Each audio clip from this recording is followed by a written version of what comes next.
Salom, ekranda ko'rib turgan odam bu men. Ismim sir bo'la qolsin. Meni ko'pchilik Jaju deydi. Biz oilamiz bilan birgalikda chekka bir qishloqda yashardik. Oilamiz ahil inoq edi. Ammo mening onam, otam o'gay. Ammo ular meni haqiqiy onamdek tarbiyalab, ikkita opam bilan birga o'stirdilar. Katta opam birozgina jahldor ko'rinardi, ammo meni juda ham yaxshi ko'rardi. Har gal oyim unga qaraganda, oyimga nafrat ko'zlari bilan unga jahl qilardi. Opam men yo'q paytimda negadir har gal og'rib qolardi. Oyim menga telefon qilib meni chaqirardi. Opamning shunday bir kasalligi bor ediki, u har gal men yo'qligimda hamma yo'g'ini tirnab tashlardi. Asabiylashganidan nima qilayotganligini bilmardi. Qattiq nafas qisib, o'laksa holatga ham borardi. Jaju deya har gal qatib qolardi. Men kelgach opamni tinchlantirib, har gal uni yotoqxonasiga olib borib, unga qarardim. Men kunlarning birida o'qishda paytimda opam qattiq jazavaga tushgan va hamma yo'g'ini tirnab tashlagan. U qattiq betobligidan nima qilayotganligini ham bilmasdi. Doktor kelardi, ammo uning kasalligiga hech ham shifo topa olmasdi. Doktor aytdiki, u uzoq yashamaydi va men tong saharda uyg'ondim. Uyg'onib borib eshikni ochdim. Ochsam, opam turibdi. Hamma yog'i tirnalib ketgan. "Opa, sizga nima bo'ldi? Bu qanday holat?" Opam menga asta jilmayib, "Kirsam bo'ladimi?" deya kirib ketdi.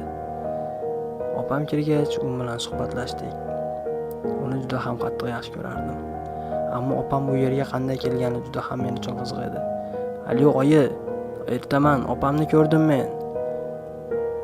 U qandaydir, "Yo'q, opang bu yerda vafot etgan. Tong saharda uni ko'mdik." "Nima? Qanaqasiga? Axir men uni ertaman ko'rdim-ku." "Bo'lishi mumkin emas. Nahotki u mening opamning arvohi bo'lsa?"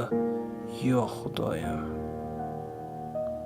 O'zimga kelib, asta o'zimni ushlab, opamning oldiga bordim. U yerda oilamiz bilan birgalikda dafn marosimini o'tkazdik. Kechasi kunduz o'ylardim, opam nega hech kimga ko'rinmay faqatgina menga ko'rindi. Birozdan so'ng eshik tomondan qandaydir soya ko'rindi. Soyaning ichidan esa opamning arvohi kelardi. Yo'q, xudoyim, juda ham qo'rqinchli. Hamma yo'g'idan qon oqib turardi.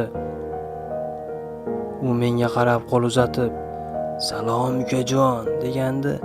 "Opa, nega bunday qildingiz? Axir sizni hammamiz yaxshi ko'rardik. Nega o'zingizga azob berdingiz? Nima uchun?" deyotgan paytim eshik birdan ochilib, oyim kirib keldi. Oyim ham opamning arvohini ko'rib hushini yo'qotdi. Arvohi esa oyimga shunday vajohat bilan qaradiki, oyim oyoqlarida tura olmay qoldi. Oyimni kasalxonaga olib keldim. Va unga qarab turardim. Oyim menga bo'lib o'tgan haqiqatni aytib berdi. Men oyimning haqiqiy bolasi ekanman.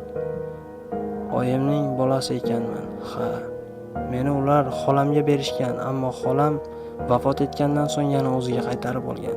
Bundan esa opamning qattiq achchig'i chiqib ranjigan.